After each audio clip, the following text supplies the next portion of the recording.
Hello বন্ধুরা, তো আজকে চলে এসেছি আবার জামাই ষষ্ঠী ব্লগের আর একটা পার্ট নিয়ে।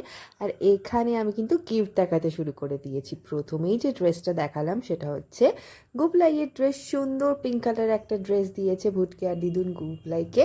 আর এগুলো হচ্ছে জামাইয়ের গিফট। জামাই কিন্তু দুটো শার্ট পেয়ে গেছে, একটা লাইট শেডের একটা ডিপ শেডের, দুটোই ভীষণ সুন্দর, একদম সোবার কালার। আর এইটা হচ্ছে আমার শাড়ি। তো শাড়ি পেতে কার না ভালো লাগে বলো, শাড়ি গিফট পেতে তো আমার সবসময় খুব ভালো লাগে। আর এটা হচ্ছে পিঙ্ক কালারের একটা শাড়ি, এটাও সিল্কের ওপর, ভীষণ সুন্দর দেখতে, খুব সুন্দর ডিজাইনটা, খুব ভালো লেগেছে আমার।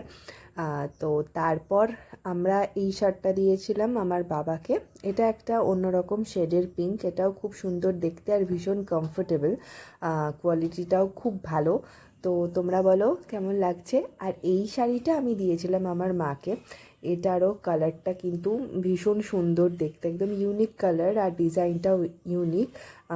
ওরা বলেছিল চন্দেরি কটন, সম্ভবত দোকান থেকে এটাই বলেছিল।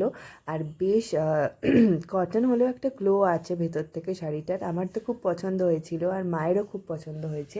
তো তোমরা বলো তোমাদের কেমন লাগলো। আর তারপরে এখানে এরা স্যালাড কাটতে বসে পড়েছে আর আমি দিচ্ছি এখানে ফাঁকি।